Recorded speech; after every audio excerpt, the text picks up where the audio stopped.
사랑하는 성도 여러분, 예수를 믿는 신앙생활을 세 가지 단계로 표현할 수 있는데요. 첫째는 부르심을 따르는 단계이고요. 두 번째는 부르신 그분을 믿는 단계이고요. 마지막 단계는 부르신 그분의 사랑에 빠지는 단계라 하겠습니다. 그럼 다시 한번 말씀드립니다. 예수님을 따르는 신앙생활에 세 가지 단계의 과정이 있는데요. 첫째는 뭐라고요? 그 부르심을 따르는 단계가 있고, 또 둘째는 그 부르신 그분을 믿는 단계가 있고, 또 마지막 세 번째는요, 그 부르신 분의 사랑에 빠져버리는 단계가 있다는 겁니다. 이 세 가지 단계를 훈련받고 그렇게 쓰임 받은 자가 오늘 본문에 나와 있는 베드로입니다. 그가 처음 갈릴리 호수에서 물고기를 잡을 때에 예수님을 만났는데요. 그 예수님께서 그에게 뭐라고 하시는 거 하니? 내가 너를 이제는 사람을 낚는 어부가 되게 하리라 하시면서 너는 나를 따르라. 그러니까 그 첫 번째 단계, 그 부르신 자의 따름의 단계를 그가 듣게 되었고, 그 베드로는 그 즉시 자신이 갖고 있던 배와 그물을 버려두고 주님을 따르는 그런 제자로서의 부르심이 그때부터 시작된 겁니다. 그것이 바로 방금 말씀드린 것처럼 하나님의 신앙 가운데 첫 번째 부르심의 단계였던 거죠. 여러분, 그리고 그 후 무슨 단계로 나갑니까? 믿음의 단계로 부르십니다. 예수님은 이 베드로를 너희는 나를 누구라 하냐면서 그 질문을 하십니다. 그렇죠. 그때 그 베드로는 아주 멋진 신앙 고백을 이렇게 했다는 것 다 아시죠? 뭐라고 했습니까? 주는 그리스도시요 살아계신 하나님의 아들이십니다. 이 고백이 바로 베드로를 향하여 두 번째 단계로 이르시는 마태복음 16장의 대표적인 말씀이 아닙니까? 그렇습니다. 그 고백을 그 한 스스로도 놀랬고, 그 고백을 들었던 예수님도 정말 바요나시모나 대단하다 하면서 칭찬을 들었던 고백의 단계가 바로 이 믿음의 두 번째 단계였던 거죠. 그런데 그런 놀라운 신앙의 고백을 하고 있는 그 베드로의 신앙이 그때가 가장 신앙의 절정인 것 같고 최고치이고 또 완성처럼 생각되었었지만은 여러분, 그렇지 아니함을 우리는 다 아실 줄 압니다. 그렇죠. 주님의 따름에 순종했고, 그리고 주님의 그 믿음의 반열에 서 있는 것 같은데, 결국 그 고백 후에 바로 십자가라는 그 앞에 결국 자신의 신앙의 그 민낯을 드러내고 말았기 때문입니다. 그렇습니다. 베드로는 분명 제자로 부르심을 받았고 또 놀라운 신앙 고백도 했지만은 이 십자가라고 하는 고난과 역경의 골짜기는 결코 뚫고 나갈 수가 없었던 겁니다. 그런데 여러분, 그런 실망과 배신의 아이콘으로 되어버린 이 베드로, 정말 그렇게 부족하고 연약한 그 베드로를 여전히 예수님은 찾아주시고 그에게 기회를 주시는 하나님이심을 보게 됩니다. 여러분, 그렇습니다. 주님께서 찾아오셨다고 했는데 그 오셨다는 것이 과거형으로만 표현될 수 없는 것은 지금도 우리 예수님은요, 그렇게 연약하고 부족하고 넘어진 자라 할지라도 여전히 부르고 계신 하나님이심을 우리는 알기 때문에 사랑하는 성도 여러분, 분명히 우리에게도 소망이 있는 줄 믿습니다. 여러분, 그 증거가요, 바로 오늘 본문으로 삼고 있는 요한복음 21장입니다. 사실 이 요한복음 21장은요, 신학자들이나 목회자들에게 참 의문이 되는 그런 논란의 본문입니다. 왜냐하면 요한복음이 1장부터 20장으로 마치 끝난 것처럼 이미 결말을 보았거든요. 그런데 21장이 한 장이 더 나오는 겁니다.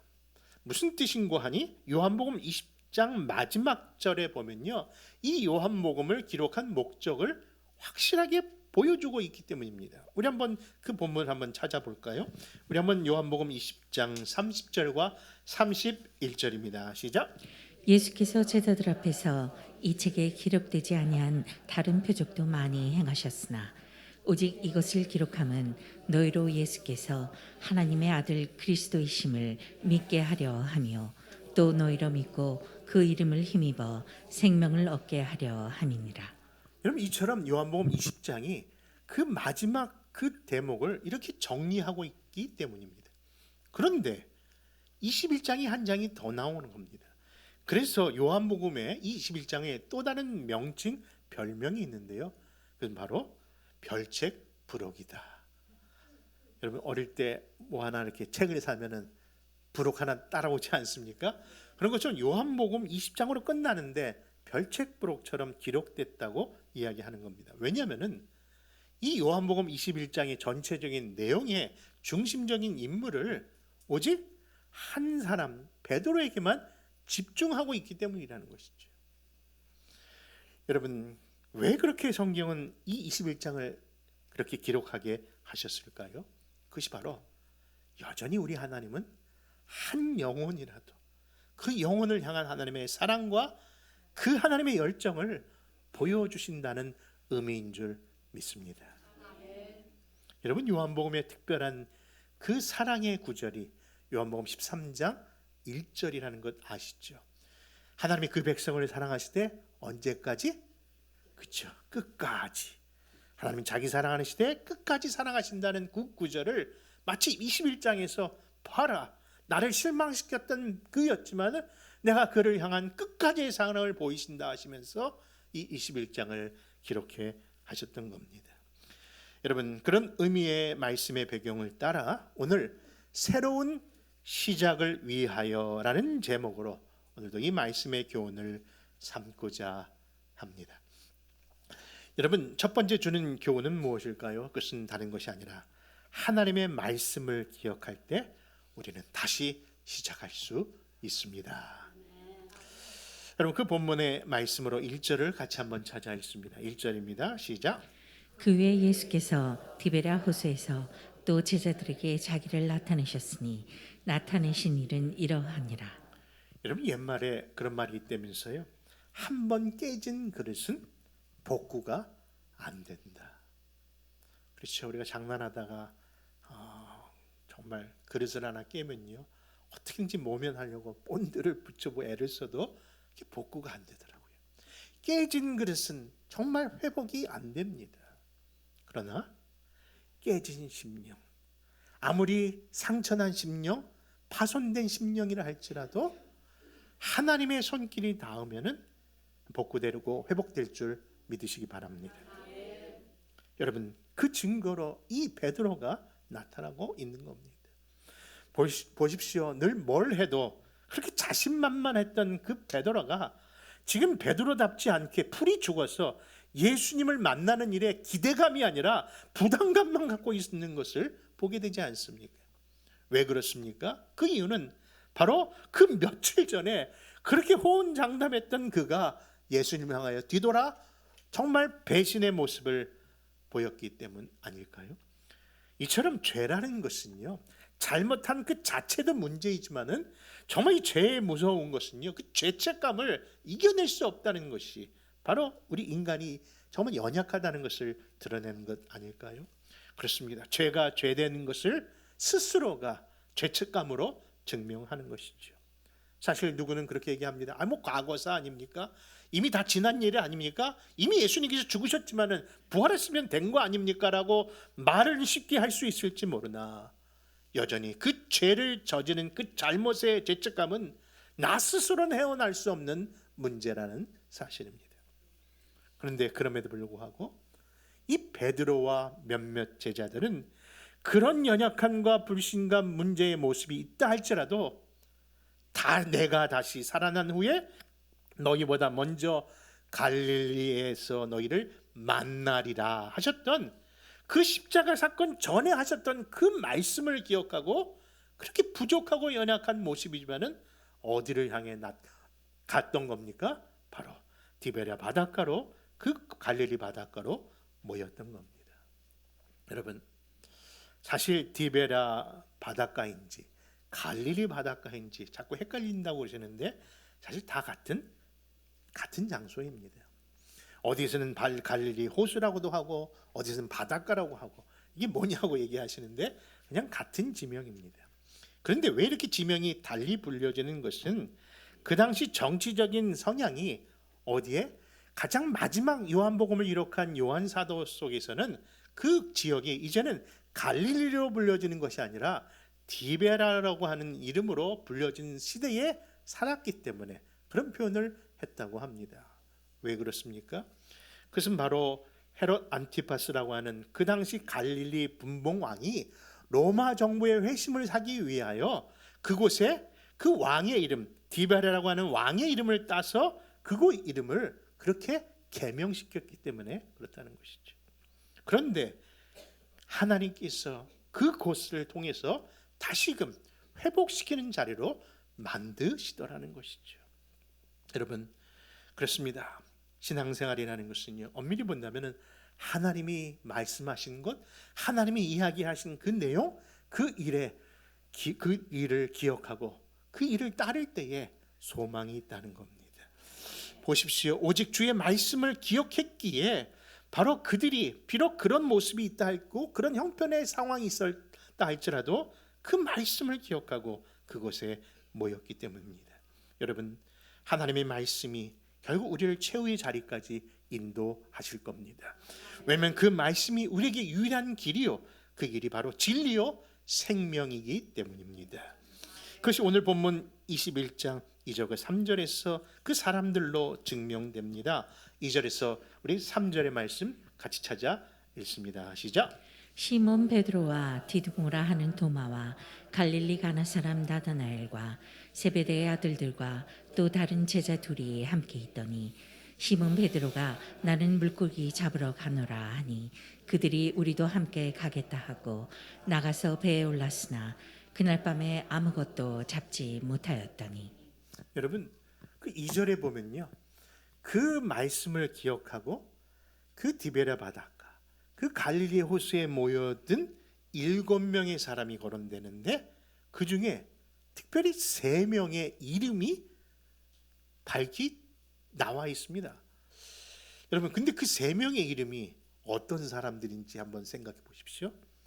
그 사람들은 정말 그런 다른 어떤 제자들보다도 개성이 강한 자들이었다는 것을 알 겁니다. 생각해 보십시오. 첫째 누굽니까? 시몬 베드로. 그는 비록 모든 사람들이 다 주님을 버릴지라도 나는 절대로 버리지 않겠다 그러고 죽기까지 감당한다라고 그렇게 호언장담했던 그 여는데 결국 그것 다 말뿐인 사람이었다는 것이죠. 여러분, 그렇습니다. 그는 말뿐입니다. 그 다음에 말씀하시는 인물이 나옵니다. 누굽니까? 디두모라 하는 도마입니다. 그는 부활의 주님을 자기 손으로 확인해 보지 않고서는 결코 믿지 않겠다라고 하면서 의심 많은 자였음을 보여주고 있고 또 자기 이성주의적인 지식적인 의미 안에서 그렇게 표현했던 그런 인물이 바로 그 도마라 할 수 있습니다. 또한 갈릴리 사람 나다나엘은 어떻습니까? 요한복음 1장에 보면 빌립이 그를 찾아가 내가 나사렛에서 만난 사람을 봤는데 그가 바로 성경 율법에서 말하는 선지자 중에 하나라고 얘기하면서 같이 가서 보자라고 얘기하는데 그가 뭐라고 얘기합니까? 무슨 나사렛에서 선한 것이 나겠느냐 하면서 그 일의 불신과 그리고 자기 지식의 교만을 떨었던 자가 바로 이 나다나엘이었답니다. 이처럼 저마다 제대로 된 사람의 이름이 아니었던 겁니다. 성경에서 말씀하시는 그 기네렛 코스가에 모인 그 사람들이 바로 이처럼 자기 중심적인 틀 안에만 갇혀있던 사람들인데 그럼에도 불구하고 하나님께서 그들에게 새롭게 변화를 주셨던 그 동기는 바로 그 말씀을 기억하고 그곳에 왔기 때문에 그들의 그런 변화의 일이 시작될 수 있었다는 것 아니겠습니까? 그렇습니다. 여러분, 우리가 때로는 부족하고 연약하고 넘어질 순간이 온다 할지라도 우리가 붙들어야 할 것은 바로 하나님의 말씀인 줄 믿습니다. 말씀이 결국 내 발에 여러분 등이요 내 길에 빛으로 인도하시기 때문입니다. 여러분 늘 우리를 도우시기를 위하여 우리가 함께 하시기 위하여 우리에게 보내주신 그리스도의 영이신 보혜사 성령님은요 늘 어떻게 일하시냐면은 말씀의 길 속에서 그 길을 찾아가시는 분이십니다. 엄밀히 본다면 우리 안에 말씀이 있어야 성령님의 도우심을 받는다는 겁니다. 이에 대하여 칼빈은요 그에 져서 기독교 강요에서 아주 중요한 성령과 말씀의 관계를 이렇게 표현합니다. 여러분 칼빈의 어디라고요? 기독교? 혹시나 이 안에 목사님 너무 강요하시는 거 아닙니까? 어떤 일반 책방에서 칼빈 신 주석을 보고 기독교 강요라는 책을 보고 주인에게 컴플레인했던 사람이 있었다는데, 아니 종교를 다 자유화된 이 세상에서 어떻게 기독교만을 강요하십니까? 하면서 이런 책 드시면 안 된다고 그렇게 표현했다는 분이 있었다는데, 혹시나 그런 의미에서 강요가 아니라 요약된 교리서라는 의미에서의 표현이 기독교 강요입니다. 그런데 그 칼빈의 기독교 강요에 이런 표현이 있습니다. 성령의 역사가 없는 말씀은 불완전하고 말씀이 없는 성령의 역사도 뭐하다고요? 불완전하다. 그렇습니다. 말씀과 성령은 함께 가는 겁니다. 우리 주위를 돌아보십시오. 저 사람은 참 열심도 있고 봉사도 잘하고 잘 웃기도 하고 호남이고 또 사람들에게 좋은 유대관계를 맺지만은 뭔지 모르게 이렇게 부족하다고 느낌이 올 때가 있는데, 보면은 그 안에 말씀의 내용이 그 안에 있지 아니한 사람들이 그 모습을 드러낸다는 거 다 아시지 않습니까? 왜냐면은 하나님의 능력과 하나님의 성령의 역사는 말씀 속에 늘 일어나기 때문입니다. 여러분 그렇습니다. 요한복음 14장 25절과 26절에 이를 이렇게 증거하지 않습니까? 같이 찾아 있습니다. 시작. 내가 아직 너희와 함께 있어 이 말을 너희에게 할 거니와 보혜사 곧 아버지께서 내 이름으로 보내실 성령 그가 너희에게 모든 것을 가르치고 내가 너희에게 말한 모든 것을 생각나게 하리라. 그러므로 우리 모두 하나님의 말씀이 내 안에 없어서 주의 선하시고 온전하고 기뻐하신 뜻을 분별하지 못하는 어리석음에 들지 아니하시고, 뭐라고요? 그 말씀 안에서 바른 길, 바른 뜻 따라가는 저와 여러분 되시기를 바랍니다. 두 번째, 이 말씀에 순종할 때 다시금 새 시작을 할 수 있음을 이야기합니다. 뭐라고요? 그 말씀에 순종할 때 다시 시작할 수 있는 기회가 온다는 것이죠. 우리 오늘 본문 요한복음 21장 4절에서 6절의 말씀 또 한번 같이 찾아볼까요? 시작. 날이 새어갈 때에 예수께서 바닷가에 서셨으나 제자들이 예수이신 줄 알지 못하는지라. 예수께서 이르시되 얘들아 너희에게 고기가 있느냐? 대답하되 없나이다. 이르시되 그물을 배 오른편에 던지라. 그리하면 잡으리라 하시니 이에 던졌더니 물고기가 많아 그물을 들 수 없더라. 아멘. 사실 예수님의 제자로 부름받은 그들, 심지어는 부활하신 예수님을 목격한 자들입니다. 그런데 여전히 그들의 영적인 것은 방황이었고 늘 헤매는 모습이 이 본문 안에 등장합니다. 그들은 예전처럼 물고기나 잡으러 가자 라는 포기하는 모습이 바로 옛 어부의 삶으로 나타나고 있기 때문입니다. 근데 여러분, 그런 그 삶도 이제는 쉽지 않음을 보게 됩니다. 왜냐하면 평생 물고기로만 잡던 정말 잔뼈가 굵었던 그 어부들이었는데, 그들은 아무리 밤새 수고해도 어느 하나 소득을 얻을 수 없었기 때문입니다. 여러분, 여기서 우리에게 주시는 교훈이 무엇일까요? 그것은 바로 주님의 백성은요, 이제 누구를 떠나서는, 예수님을 떠나서는 아무것도 할 수 없는 존재가 되었구나. 여러분, 이 말씀이 요한복음 15장 5절이 아닙니까? 우리는 이제 그분과 접붙임이 된 그런 포도나무와 가지가 되었기 때문에 그분과의 관계 없이는요 아무것도 할 수 없는 그런 존재라는 사실입니다. 이 말씀을 요한복음 15장 5절은 이렇게 증거합니다. 같이 읽겠습니다. 시작. 나는 포도나무요 너희는 가지라.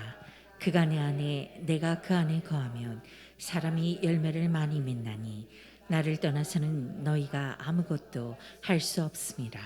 여러분, 우리 하나님의 사람은 이제 주님을 떠나서는 아무것도 할 수 없는 존재임을 기억하시기 바랍니다. 그렇다면 이 하나님의 존재의 관계가 맺어진 우리들이 해야 할 일은 무엇일까요? 그것은 바로 주어진 말씀에 순종하고 사는 삶인 줄 믿습니다. 그런 순종의 삶을 요구하시듯 밤새 아무것도 잡지 못했던 그들에게 부활의 주님이 나타나서 이렇게 말씀합니다. 내 오른편 내 그물을 던지라고요. 이런 배 오른편에 그물을 던지라는 그 말씀에 그들이 정말 순종했더니 그물을 들을 수 없을 만큼 크고 많은 물고기를 잡았다고 합니다. 이처럼 우리의 삶의 성공과 실패는 이제 어디에 근거하는 겁니까? 하나님의 말씀에 순종하느냐에 안 하느냐에 달려있는 삶인 것이죠. 이제는 부활 전과 부활 후의 삶 속에 우리가 해야 될 진정한 삶의 태도는 뭐냐면요, 늘 말씀을 들었지만 이제 주신 말씀에 반드시 순종하고 살겠다는 다짐이 우리 안에 있기를 소원합니다. 이것이 바로 가장 귀중한 신앙의 원리이며 특권입니다. 여러분, 가나 혼인잔치의 이야기 생각해 보십시오. 인간적으로 그들이 왜 준비를 안 했겠습니까? 여러분, 유대인의 혼례를 보면요, 최소한 1년 전부터 모든 것을 준비한답니다. 그러니까 부족할 수가 없습니다. 다 미리미리 준비했기 때문에. 그런데 아무리 우리 인간이 준비한다 할지라도 우리 인간에게 찾아오는 여러 가지 일들은 늘 부족뿐입니다. 말로는 여호와는 나의 목자십니다라고 하지만은 우리 삶에는 늘 부족한 것뿐입니다. 그런데 그것을 완성시켜 주시는 그분이 나의 목자이기 때문에 부족을 부족이라고 표현하지 아니하고 하나님의 역사요 인도하심을 갈망하기에 우리는 그 순간에서도 여호와는 나의 목자임을 고백하며 찬양하는 겁니다. 사실 생각해 보십시오. 포도주가 모자라는 낭패가 그 혼인잔치에 있었습니다. 이제는 사람들에 인해서 이렇게 준비를 덜했냐라고 야단 맞아야 되는 순간입니다. 그런데 그런 순간이었지만 그 연회장이 잘했던 일 하나가 있었는데 그 일이 무엇입니까? 너무나도 잘한 일은 다른 것이 아니라 그 잔치에 누구를 모셨습니까? 바로 예수님을 모셨기 때문에 잘한 일이 되었다는 것이죠.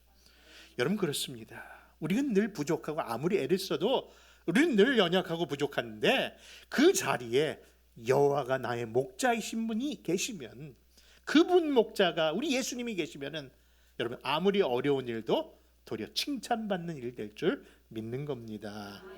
보십시오. 예수님의 말씀대로 항아리에 물을 가득 채우라는 그 말씀이 그 하인들에게 순종으로 나타나는 순간 물이 변하여 극상품 포도주가 될 자, 여러분, 그 하객들이 도리어 그들을 칭찬합니다. 그러므로 사랑하는 성도 여러분, 내 삶 속에 그분 모십시다. 그리고 그분이 하신 말씀에 순종하고 사십시다. 이것이 바로 다시 인생을 시작하는 사람의 가져야 할 최고의 신앙적 원리인 겁니다. 여러분, 그런 순종에 따른 약속과 축복이 오늘 본문에도 등장하는데요. 우리 21장 11절 말씀 같이 한번 찾아볼까요? 같이 한번 찾아 있습니다. 시작. 시몬 베드로가 올라가서 그물을 육지에 끌어올리니 가득히 찬 큰 물고기가 153마리라.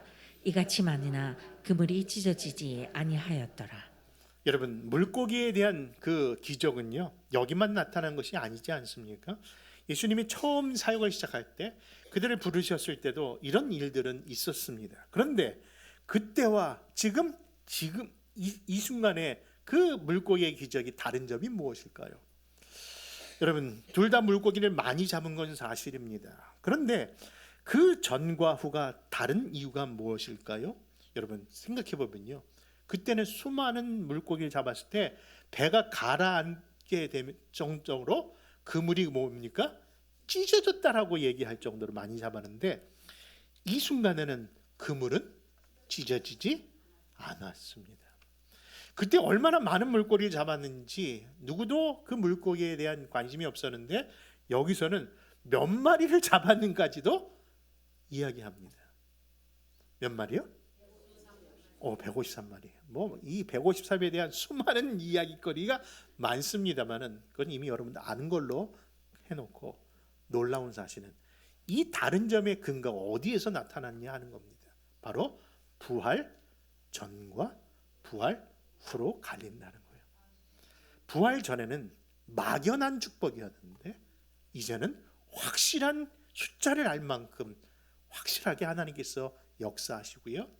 과거에는 찢어져서 손해보는 일도 있는데 이제는 결코 손해보는 일이 없음이 부활사건 이후부터 나타난다는 사실입니다. 그러므로 사랑하는 성도 여러분, 그 부활하신 주님의 증인들로 사는 우리들에게 이제 그 말씀의 순종함 속에 어떠한 결과가 나타날지 기대하십시다.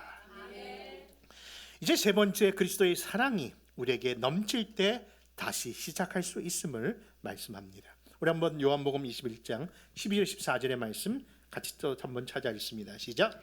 예수께서 이르시되 와서 조반을 먹으라 하시니 제자들이 주님이신 줄 아는 거로 당신이 누구냐 감히 묻는 자가 없더라. 예수께서 가셔서 떡을 가져다가 그들에게 주시고 생선도 그와 같이 하시니라. 이것은 예수께서 죽은 자 가운데서 살아나신 후에 세 번째로 제자들에게 나타나신 것이라. 여러분, 서두에 제가 신앙의 세 가지 단계라는 표현을 드렸는데 여러분 기억하십니까? 첫째는 부르심에 대하여 따르는 단계가 있고, 그 부르신 자에 대한 믿음의 단계가 있고, 그리고 세 번째 뭐라고요? 그것이 바로 지금 말씀드리는 사랑의 단계라는 거예요. 여러분 그렇습니다. 스스로의 삶에 실망하고 낙담해 있는 그 베드로를 다시 부르시는 그 예수님은 정말 속도 없으신가 봅니다. 친히 조반을 준비하셔서 그들을 먹여 주십니다. 먹여 주신다고 했는데 왜 먹여 주신다고 하나요? 여러분, 그 모습 속에 바로 예수님께서 그에게 다음과 같은 음식과 함께 이야기가 오늘 본문 후부터 이어집니다. 그것이 바로 세 번의 질문과 함께입니다.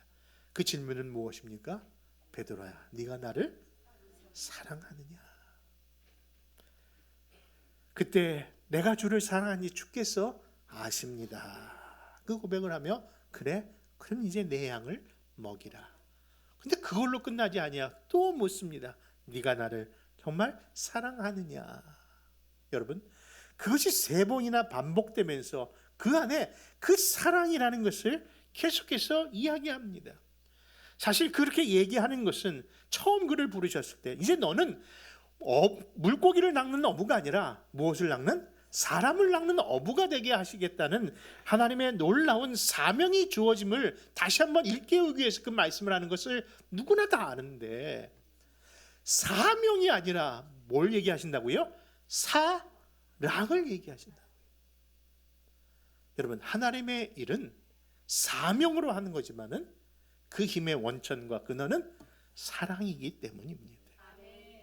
여러분, 교회를 하면서 목사님이 기도해 주시니까 제가 나았어요라는 얘기를 들을 때마다 뜨끔합니다.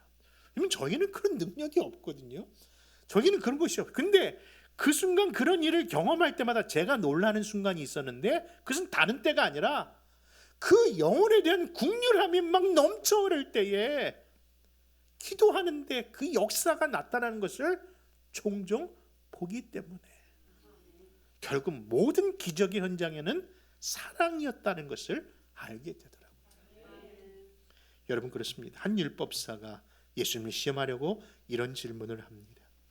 선생님, 율법 중에 어느 계명이 큽니까? 그때 예수님께서 이르시되 내 마음을 다하고 목숨을 다하고 뜻을 다하여 주 너의 하나님을 사랑하라. 그리고 이것이 첫째 되는 계명이다 하시면서 이어서 뭐라고 하십니까? 둘째도 이와 같으니. 여러분, 이웃 사랑도 그와 같다는 것입니다. 하나님을 사랑하는 그 사랑으로 감당해야 됩니다. 그러면서 내 이웃을 내 자신같이 사랑하라 하시니 이 두 계명이 온 율법과 선지자의 강령이니라.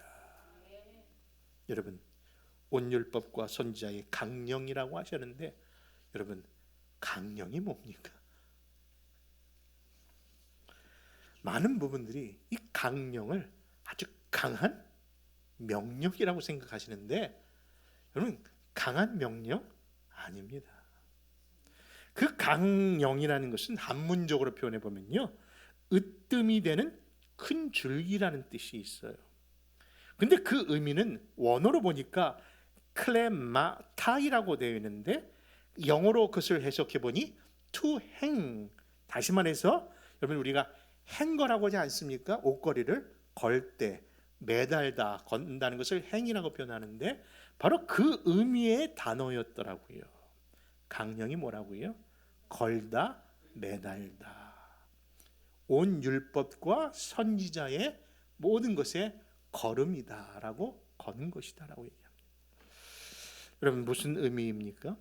하나님을 사랑하는 것, 수식적인 의미에서 하나님 사랑하는 그 사랑과 이웃을 똑같이 사랑하는 그 사랑의 정점에 뭐가 이루어집니까?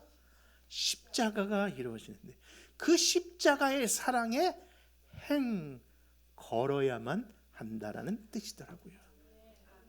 여러분, 아멘이시기를 바랍니다.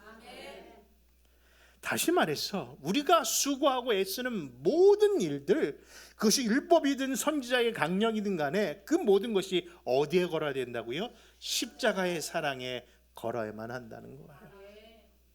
이게 교회이고 이게 성도의 삶입니다. 여러분 보십시오. 고린도전 13장 사랑장이라는 그 사랑장에 보면은, 내가 사람의 방언과 천사의 말을 할지라도 뭐가 없으면 어떻게 잘하십니까? 그런데 우리는 그 사랑 없으면서도 얼마든지 다 합니다. 근데 그 소리가 결국은 다른 사람에게 뭐로 들린다고요? 울리는 꽹과리밖에 안 된다는 거예요. 내가 예언하는 능이 있어 모든 비밀과 모든 지식을 알고 산을 옮길 만한 믿음이 있을지라도 뭐가 없으면, 근데 그 사랑 없이도 우리가 일하더라는 거예요. 그 안에 걸지 않고 행했기에 그런 모든 수고가 어느 날 보니까 그것이 온전하지 않으니까 걸었던 모든 것이 뚝뚝 떨어지더라는 거예요. 왜 하나님의 일을 하고 그런 일을 보게 됩니까? 뭐 때문에? 사랑 때문에. 여러분, 그렇습니다. 바로 예수님이 사명을 주시는 그 현장에서 네가 나를 사랑하느냐 반복하면서 사랑을 강조했던 이유가 거기에 있었던 겁니다.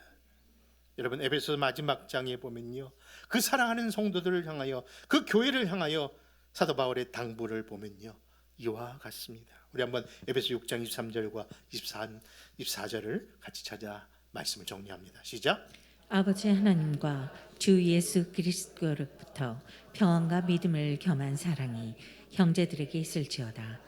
우리 주 예수 그리스도를 변함없이 사랑하는 모든 자에게 은혜가 있을지어다. 여러분, 바로 그 사랑이라는 거예요. 여러분, 서두에 드렸던 표현처럼 한 번 깨지면 그릇은 결코 회복이 안 된다고 하는데, 아무리 깨어지고 상한 그런 모습이 있다 할지라도 우리 인생을 향한 하나님의 손길이 그 안에 붙들린 바 되면 반드시 회복될 줄 믿습니다. 왜냐하면 아무리 갈기갈기 찢기고 상한 심령일지라도 그 펴진 길에 예수 그리스도의 그 사랑의 그 보혈이 흐르기만 한다면요, 붙여지더라고요. 어떻게 해요? 감쪽같이 말입니다. 여러분, 말씀드렸죠? 감쪽 같다는 그 표현이 진짜 감을 반으로 칼로 딱 자르면요 두 쪽이 되는데, 그걸 다시 이렇게 붙이면요 감쪽같이 붙는데요. 그래서 나온 말이 감쪽 같다고 하는 얘기라면서요. 여러분, 그보다도 확실하게 우리를 역사하시는 분이 바로 그리스도의 십자가의 보혈의 능력인 줄 믿으시기 바랍니다. 사랑하는 성도 여러분, 2023년도 우리 교회는요 정말 신바람 부는 교회로 부름을 받았습니다. 그래서 지난 몇 개월 동안 우리는 성령의 바람, 믿음의 바람으로 채워달라고 기도하며 왔습니다. 이제는 새로운 바람이 불어야 되지 않을까요? 그것이 신바람입니다. 그러기 위해서 뭐 하자고요? 하나님의 말씀을 기억하고 삽시다. 그 말씀이면 무조건 순종하는 순종자들이 되십시다. 그리고 그 순종의 모습 속에 그 모든 일이 사랑 속에 감당하는 사랑의 성도가 될 때에 우리 교회가 정말 아름다운 동산교회가 되는 겁니다. 그런 교회가 될 줄 믿으며 예수 그리스도의 이름으로 축원합니다.